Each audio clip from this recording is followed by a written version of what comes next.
Why do you coach?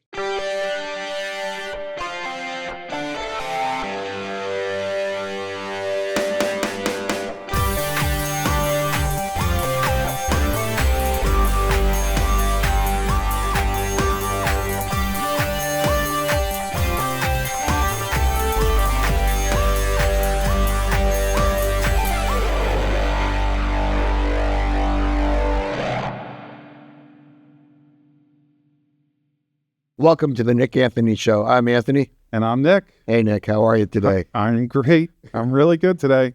I have somebody really special to introduce to everyone. This is Denise Dillon, head women's basketball coach at Villanova. Welcome, Denise. Nice to meet you. Thanks for having me. Yeah, we're excited. So let me give you a little quick bio of Denise. I'll try to do her justice. Denise has been a head coach in Division I women's basketball for 22 years, going on 23. She's spent 17 years at Drexel with me as the head coach, and then also she's been at Villanova for 5, going on her 6th, coming up soon. Denise has won over 440 games in her career, and is a model of consistency with her programs over her years. I think that is one of the most impressive things, and we'll get into a lot of her success and what makes her successful. She has been to 3 NCAA tournament appearances, one at Drexel and 2 at Nova, has been the WNIT champion at Drexel in 2013. She individually, as a player, been inducted into 4 Hall of Fames herself. She is the epitome of what you're looking for in a head coach, and I can't speak highly enough, and she's one of my great friends in the world. So I'm especially lucky to have her in my life, but also her here today, and to get to know you a little bit. And with that, we're thrilled to welcome Denise Dillon to the Nick Anthony Show. Thank you. So, Denise, I get the honor of asking the first question. So tell us, why do you coach?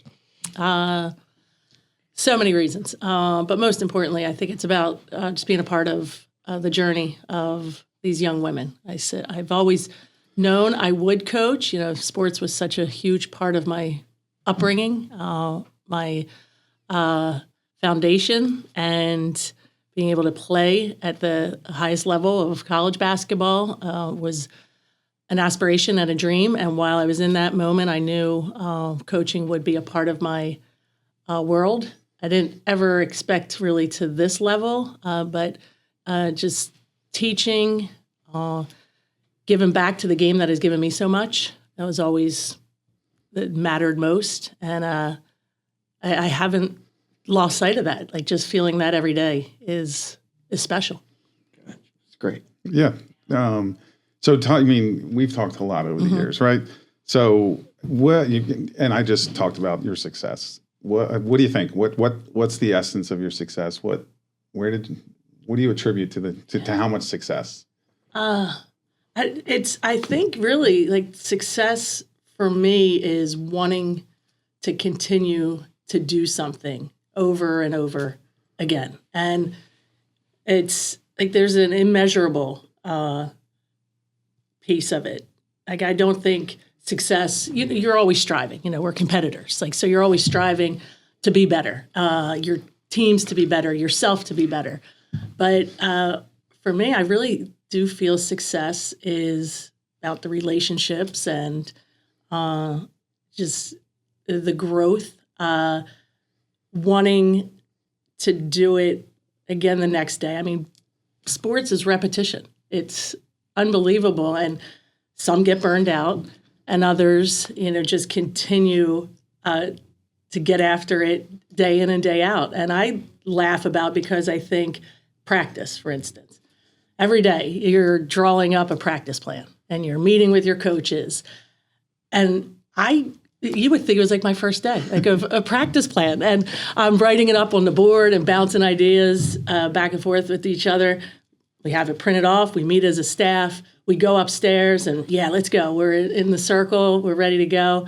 Practice starts and you're going and you're like, damn, like, what happened? Like, we were all fired up, and here the girls come in and they just like smother it. Something happens. They don't pick up a play or a drill. and you move on to the next thing. You continue to go, and practice finishes up, and you think like, okay, what do we need to do better tomorrow? And sure enough, the next day you're just as fired up like about drawing up that practice plan, and knowing something could go awry, just as games do, competitions. But I think that's the unique piece of it. Like for me, I laugh about it because it's really true. Like I show up every day. Like you mentioned your first day. Do you remember your first, like when you took over as head coach? Do you remember first practice or first game and kind of how you dealt with that, or did it just move right in? Yeah. I mean, I wish I could remember your I first know. game, and I can't. But You're definitely testing my memory. I mean, I do remember the first game, and I was fortunate. I mean, this guy right here, I give him all the credit in the world. Like with my opportunity to be a head coach, to continue on the path, just the belief, the understanding of what is necessary. And I was young in that opportunity, but just knowing you had somebody there meant the world to me. So I can't, I never have enough opportunity to thank Nick. So being here is extremely special, like to talk about it. But I go back to that time, and I was hired on an interim basis because I was an assistant coach at the time. And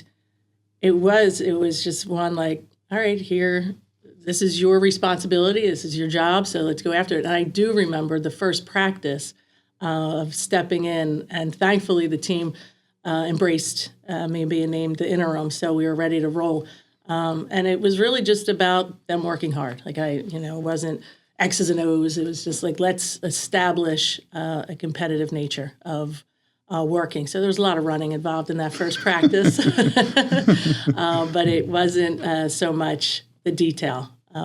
Just competing, working hard, seeing what we could do. So what were some of the biggest surprises, or maybe the biggest surprise you had when you became even interim head coach? Because I know that you can see somebody else coaching, but until you actually feel that responsibility, you can't feel that responsibility. Yeah. Right. So you walked in, you're the head coach. What were the surprises that you experienced? I think some of the surprises just how quickly things go. So just reacting in a moment so quickly, and people looking directly to you, just for answers, right. Or guidance.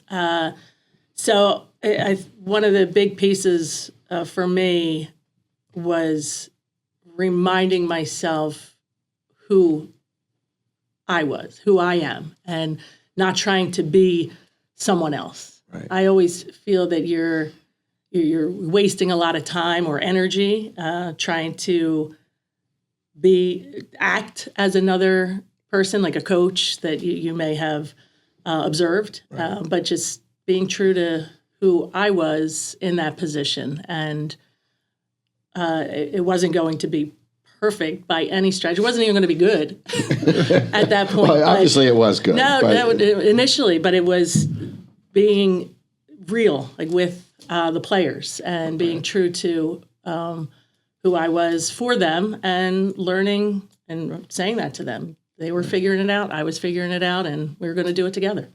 Gotcha. Mm-hmm. Great. So your young self. Yeah. Because you weren't 30 yet, right? No. When you took over. And then now everyone's doing the math now. Yeah, exactly. Sorry. That was bad. But now your today's self, like what are the biggest lessons you think that you learned in that span? You might not even be able to define them, Yeah. I think, but I know. I think I've always been a person of like process within. It makes sense to me internally, but I'm not great at articulating it. So I feel Anthony's going to have a follow-up on that. Go ahead. Okay, just by I feel like by my actions, it explains who I am. Just how I am with people, and I think that's one of my strengths of just interaction and being around. But I'm not great at explaining it or articulating it. So for me, I think maybe the process is a little slower, just to get players to buy into that or the staff to understand. But at the same time, it would always come back to just work hard. Yeah. Just commit yourself every day, like in the office, players in the classroom, in a relationship, just conversation, just be present with the person you're with. So I always feel like the basketball piece takes care of itself. Like if you're just willing to put the time in and effort and be committed. So yeah, the presence thing you and I have talked about, I've shared with Denise, like one of her superpowers is being able to kind of get to the heart of the conversation, the issue, and the being observant of who's in front of her, what's in front of her, whether that's reading what some other team's defense is doing, or most importantly, though, people, and being able to hold people accountable, understand what they're trying to do or what they're trying to say. She just has she has an ability, and part of it's just you're present. Like, like you can really listen and you're in that conversation with that kid. And I just think that's a superpower, to be super present, and you are super present. And I think that's what you were just alluding to. Yeah. See, he makes sense of it. But I think, I would say, I asked the question about, young, and I think a lot of it's been your speaking. I think you have been able to articulate better over those time. I mean, I think you're not giving yourself enough credit in being able to articulate it, but you should ask the follow-up about the great player, because we talked about one of the things that is remarkable. So ask that or talk about that, and then, But before we go there, okay. I got this. But so we talked about vulnerability in one of our episodes.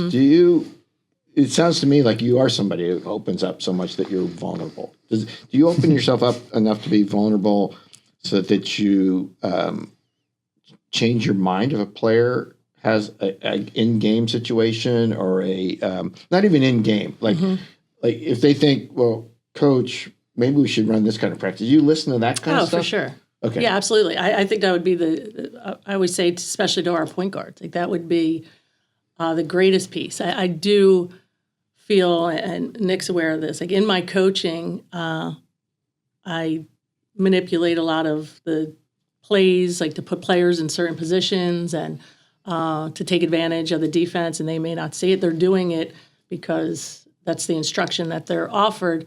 But I don't think there's nothing greater than when a player comes to me and they see something and they're saying like, oh, I feel like if we run this, we could get this. Like that's great. Then I really feel that I've done a good job in coaching and preparing them, and our staff has put them in that position of understanding, not just instinctually, but understanding the game as a whole and seeing things prior to them happening. So yeah, I think. And then it goes fantastic. back to what you said about who you are as a person. If you do that, then that means you're really open, Sure. right? And then they feel free to say everything that's on their mind. Yeah. And it might not be always just Exactly. basketball. Facts, yes. And that is a big piece. One of the things we put into place at Drexel, just with the team, and I think in general, in life, we talk a lot about not complaining and how it is just, it wears on you, complaining. Like people just find things to complain about.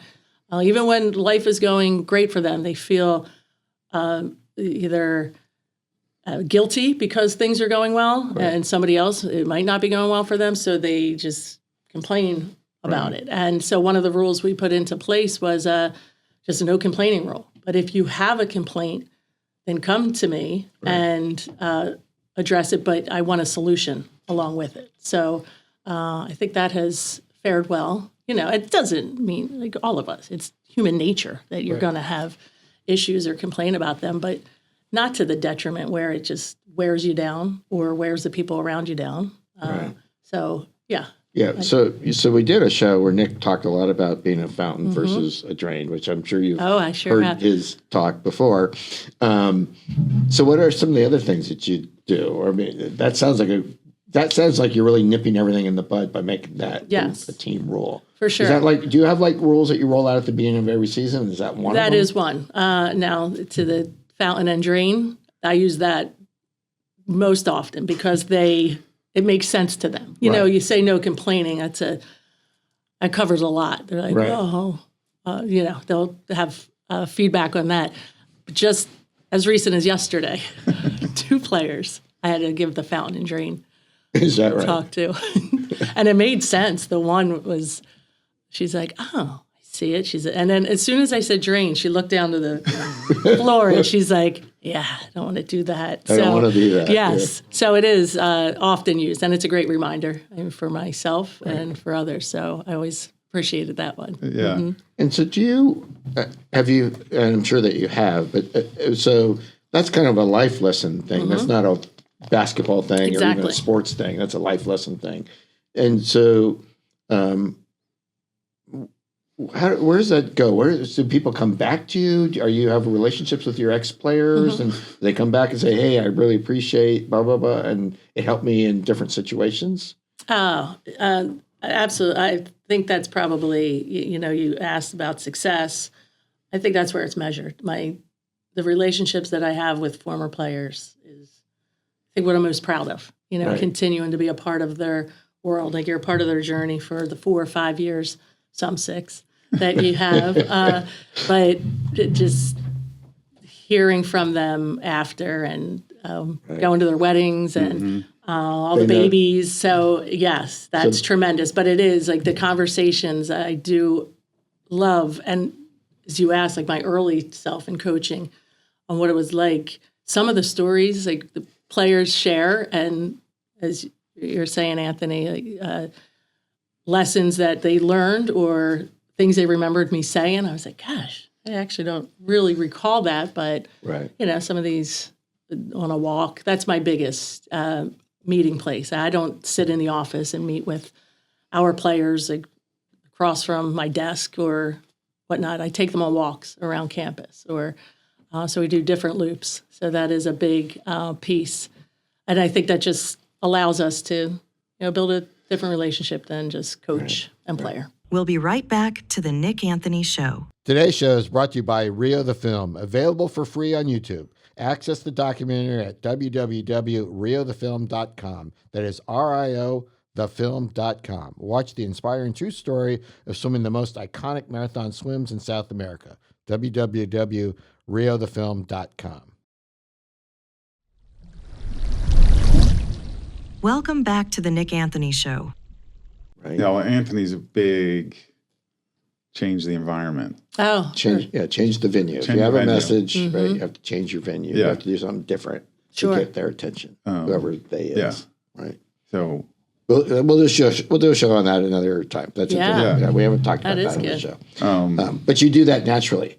Yeah. So Nick talks about, to me, he talks about all your leadership skills, and you've talked today about how you intentionally are open and make yourself vulnerable to others, and that makes you that creates long-term relationships. But you do things naturally. If you didn't even think about it, right? The fact that you go on a walk, you're changing the venue, and that's Yeah. something different for that person you're talking to.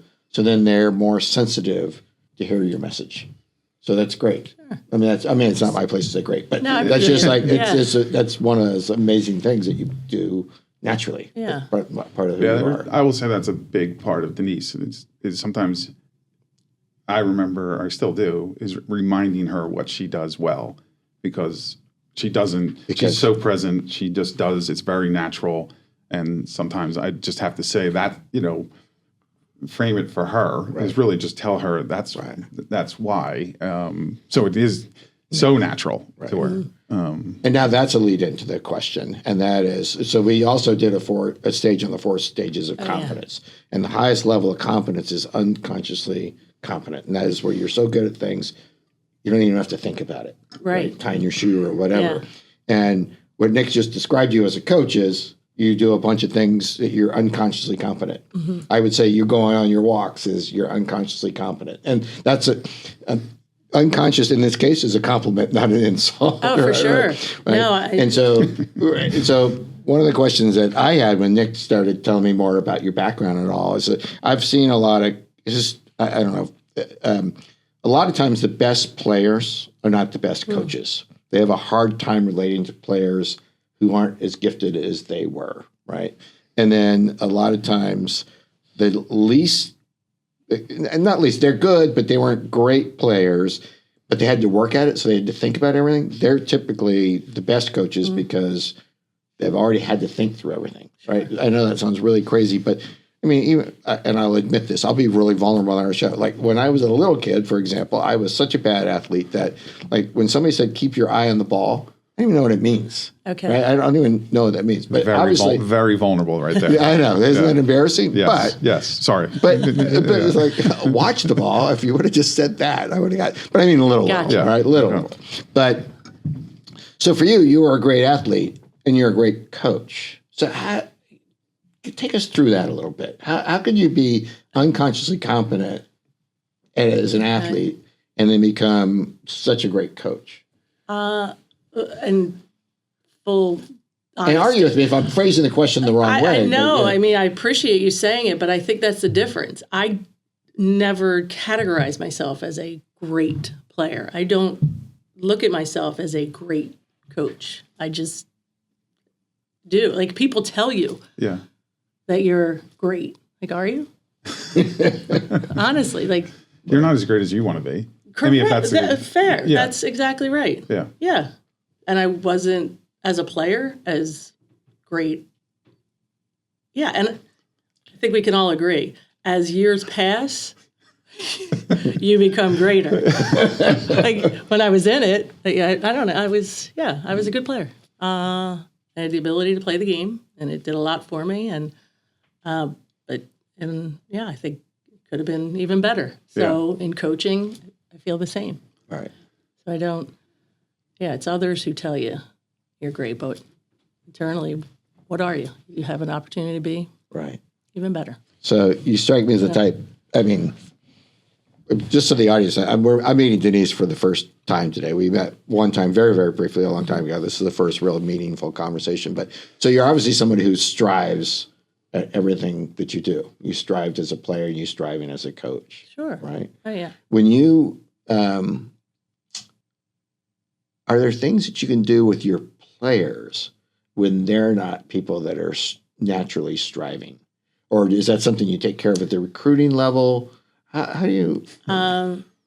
It's a combination. I think even what Nick said about just the conversations, I'm really big on having conversations in real time, like when it's happening, and not kick it down the road or allow it to turn into something more. Like with players, even we have their meetings early when they come on campus and often, like so as they continue their time with us and seeking, talking about roles and measurable goals like within practice so they can see and what the expectation is as to why we brought them there. I think one of the things like with freshmen, I'll often ask, I'll say, tell us, like your coaches are sitting around here, tell us, do you want to be average, good, or great? And you want them to answer quickly. So when they say great, then I look at them and say, all right, now you're going to allow us to coach you. Someone's like, well, good, I'm figuring things out. Same thing. Like now we know how hard we can push you or how much, what you're really willing to give. So you learn a lot just in putting it back on the player, and asking what they're looking for. And you hope as they mature and grow that they want more within their role and expectation of themselves. But it all stems from them first because you're, to use a swimming term, swimming upstream if you're not aware of... Which I've done. Yeah. If, they're not even aware of what their expectation. Like our standard is high. Like there's no doubt. They know that from the recruiting process. But when they get there on campus and get a little taste of training and practice, now the question is presented. Right. What are you looking for? But you were aware, Anthony and I have discussed, and I've talked to you about it, the PKE, Yes. right? So talk a little bit about the emotional skills, Correct. the E, because I think, Denise has extremely high E. That I think that's inarguable. That's as inarguable as Jordan over LeBron. But So much for no more basketball references. but talk about that in Men's your basketball. program, in your totality of your program. Yeah. Well, again, I appreciate that conversation you both were having, because we've had conversations. I've had, the conversations with many others about what makes a great athlete. But you both summed it up. Like, it made sense to me. When I was listening, I was like, wow. And then you place it with certain athletes where it fits. And it has then, I transferred it onto some of the meetings with our players and thinking like, Really? You put our show to oh use yeah, already? absolutely. I Oh, sure shit. did. And, Well, I got and a the 4 text. stages of confidence. Yeah. Really? So, And that too? So Yes. 2 shows you already put to use? Yeah. oh, absolutely. Yeah, that's what I'm saying. So I'm learning how to articulate some, thanks to you guys. I got a thanks for preparing So- me for my season. Yeah. That just Yeah. is so. Sorry, I'm gonna. No, it's, Yeah. that's so rewarding. Yes, that feels it is. really wonderful to hear. That's great. absolutely. Yeah. No, thank you. Because that emotional piece is huge. And especially ever more now in athletics, because there are so many distractions. There are so many other elements going on. And if an athlete has that emotional capacity, like it's a game changer. So I'm thinking through the roster and like who actually has it. Yeah. So it does. Like and that's what I think, is the beauty of what we do, and coaching and leading and teaching in all areas, finding these little nuggets that you offer. So How about building a staff with some of that stuff in mind as well? Again, I think Well, she some of the stuff. new information to her. She can't really build a staff. But I think that, I think part of what Yeah. Denise, it's like that helps her articulate it. And as like when you and I did it, when it was like you framed what am I looking for in a coach, and it was like talking through the E a lot. But I think Denise already does that again naturally with her recruiting, but now her staff. So I guess talk about your staff. We can transition into building your staff and how you use your staff and in full. Yeah, I think the biggest piece, and going back to your talk though, the PKE, it's I feel that I've lived it, like that the recognition of how that it matters, and just how you word it for me to make sense. Right. For others to realize like they have this emotional intelligence. So that's what got me excited about it. But it's staff is key. And I would, you talk about, you asked like how to measure success, and how I see it is based off the relationships and the growth of these young women and what they become after their time with us. But it's really about like who you surround yourself with and who you look to for knowledge or advice. And within our staff, you want those to have the same interest in caring for others, looking out for them. Of course, in our game, you got to find ways of beating a press and stopping the other team. Like those tangibles are extremely important, but at the end of the day, it's about them recognizing people who are going to fit the culture of what you have established and building that culture and adding more to it. And I feel, I've been extremely fortunate in having the best. And everyone talks like, oh, they're best in the country. You can't measure that, but they're the best in what we're doing and what we're about. And, no one greater than Amy Mallon, who is leading the way at Drexel now, who's my associate head coach for 16 years. And she was tremendous. Like, she is still tremendous, but for me, she was so great. And then, Stacy McCullough. Like, I was so lucky to retain people, like have them for long periods of time. And fortunate to bring Michelle Baker Sword with me over to Villanova, who, like, she just gets it.